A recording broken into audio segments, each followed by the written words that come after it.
দর্শক বন্ধুরা, welcome back to my YouTube channel. বন্ধুরা, আমার ইউটিউব চ্যানেলে আপনাদের সকলকে স্বাগত জানাই।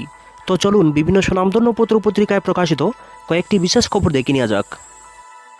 আনন্দবাজার অনলাইনে প্রকাশিত বিশেষ খবরটি হল, জামিন পেয়েছেন দিল্লির মুখ্যমন্ত্রী কেজরিওয়াল। আবগারি দুর্নীতি মামলায় আপাত স্বস্তি কোর্টে। আবগারি দুর্নীতি মামলায় জামিন পেয়েছেন দিল্লির মুখ্যমন্ত্রী অরবিন্দ কেজরিওয়াল। বৃহস্পতিবার তাকে জামিন দিয়েছেন দিল্লির এক আদালতের অবকাশকালীন বিচারক ন্যায়বিন্দু। আবগারি দুর্নীতি মামলায় জামিন পেয়েছেন দিল্লির মুখ্যমন্ত্রী অরবিন্দ কেজরিওয়াল। বৃহস্পতিবার তাকে জামিন দিয়েছেন দিল্লির রোজ এভিনিউ আদালতের অবকাশকালীন বিচারক ন্যায়বিন্দু। তবে শুক্রবার তিহার জেল থেকে মুক্তি পাবেন তিনি। সেখানে জামিনের নির্দেশে পৌঁছানোর পর শুরু হবে প্রক্রিয়া। তার আগে জামিনের বন্ড হিসাবে কেজরিকে দিতে হবে 1 লক্ষ টাকা। এএনআই সূত্রে জানা গিয়েছে, নিম্ন আদালতের এই রায়ের বিরোধিতা করে শুক্রবার দিল্লি হাইকোর্টের দ্বারস্থ হতে চলেছে এনফোর্সমেন্ট ডিরেক্টরেট ইডি। আদালতের রায়দানের পরেই কেজরির সরকারি বাসভবনের সামনে জড়ো হন আপ কর্মী সমর্থকেরা।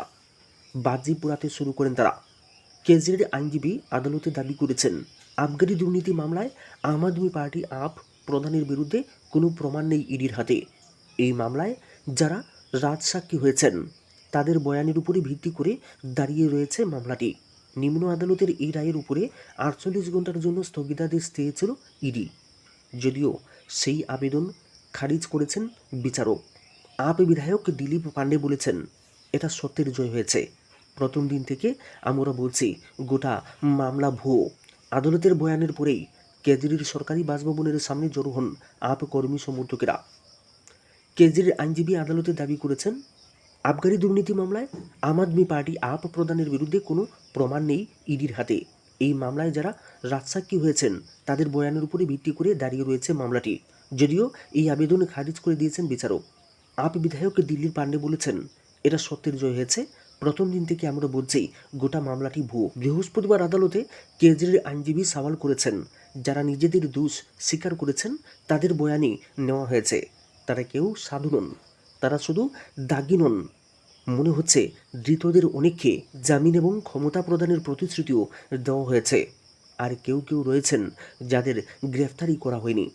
এই সওয়ালের পর রায়দান স্থগিত রেখেছিল রোজ এভিনিউ আদালত। তারপরেই বৃহস্পতিবার রাত 8টা নাগাদ জামিনের রায় দিয়েছেন বিচারক। ইডি আদালতে দাবি করেছিল, তেলেঙ্গানার একটি দল দিল্লিতে আবগারি লাইসেন্স পাওয়ার জন্য ষড়যন্ত্র করেছে। তাদের দক্ষিণের গোষ্ঠী বলে উল্লেখ করেছে তারা। সেই দাবি উড়িয়ে দিয়েছেন কেজরিওয়ালের আইনজীবী। তিনি আদালতে সওয়াল করে বলেছেন, দক্ষিণের গোষ্ঠীর থেকে 100 কোটি টাকা এসেছে, এরকম কোনো প্রমাণ নেই। এগুলো সব বয়ান, এর কোনো প্রমাণ নেই। আবগারি দুর্নীতিকাণ্ডে গত 21 মার্চ কেজরিকে গ্রেফতার করেছিল ইডি। তিনি দিল্লির মুখ্যমন্ত্রী পদ থেকে ইস্তফা দেননি। এর ফলে তিনি দেশের ইতিহাসে প্রথম মুখ্যমন্ত্রী হয়েছেন যিনি পদে থাকাকালীন গ্রেফতার হয়েছেন। জেলে বসেই দিল্লির সরকার পরিচালনা করেছেন কেজরি। কিন্তু কিছুদিন আগে লোকসভা নির্বাচনের আবহে প্রচারের জন্য তাকে জামিন দিয়েছিলেন সুপ্রিম কোর্ট। 21 দিনের অন্তর্বর্তী জামিন পেয়েছিলেন তিনি। জেলের বাইরে বেরিয়ে প্রচারও করেছেন আপের হয়ে।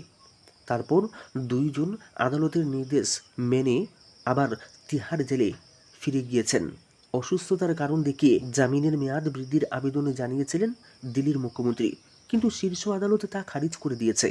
এবার তাকে জামিন দিল দিল্লির রোজ এভিনিউ আদালত।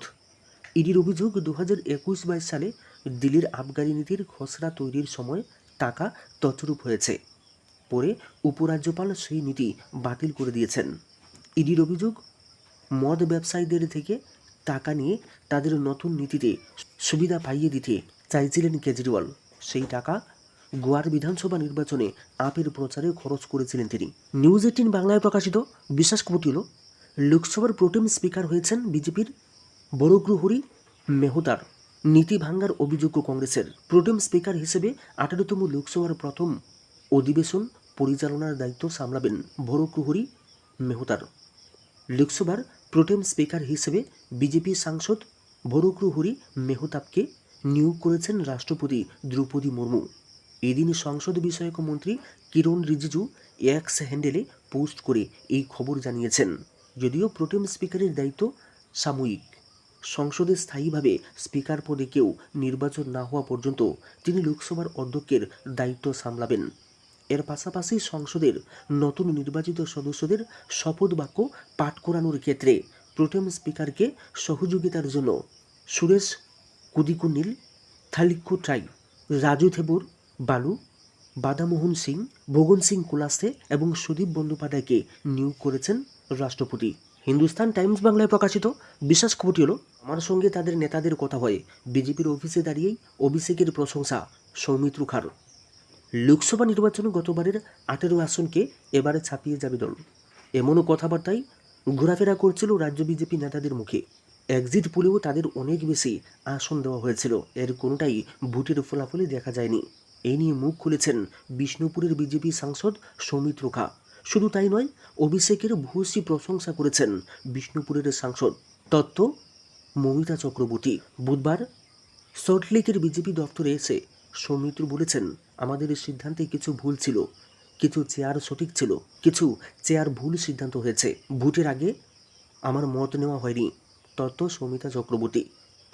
মমিতা চক্রবর্তী একাধিকবার সাংসদ হয়েছেন সৌমিত্র খা, কিন্তু এবার তাকে কেন্দ্রীয় মন্ত্রী করা হয়নি, বরং মন্ত্রিত্ব পেয়েছেন সুকান্ত মজুমদার ও শান্তনু ঠাকুর।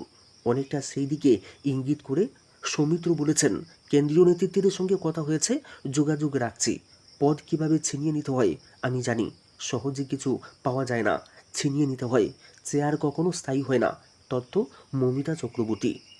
সৌমিত্রের বিরুদ্ধে এবার তৃণমূল থেকে লড়াই করেছিলেন তার প্রাক্তন স্ত্রী সুজাতা মণ্ডল। অল্প ভোটের ব্যবধানে তিনি পরাজিত হয়েছেন। সৌমিত্র বলেছেন, আমি কাপড় ছাড়ার পর সেটার ফেরত নিই না। সুজাতাকেও বলেছিলাম, তৃণমূলে গেলে আর গ্রহণ করব না, কিন্তু যেটা ধরি সেটা আর ছাড়ি না। তত্ত্ব মমিতা চক্রবর্তী। এবার বিপুল ভোটে ডায়মন্ড হারবার থেকে জিতেছেন অভিষেক বন্দ্যোপাধ্যায়। নিজের কেন্দ্র সামলে তিনি গোটা রাজ্য চষে বেরিয়েছেন। মমতা বন্দ্যোপাধ্যায়ের পরে তাকে বেশি সক্রিয় দেখা গিয়েছে তৃণমূলে। এই নিয়ে আজ সৌমিত্র বলেছেন, অভিষেক ভোটে ভালো কাজ করেছেন, এটা আমি বলছি। আমার সঙ্গে ওদের রাজ্য নেতা জেলা নেতার কথা হয়েছে, কিন্তু তার মানে এটা নয় যে আমি তৃণমূলে চলে গিয়েছি। তত্ত্ব মমিতা চক্রবর্তী।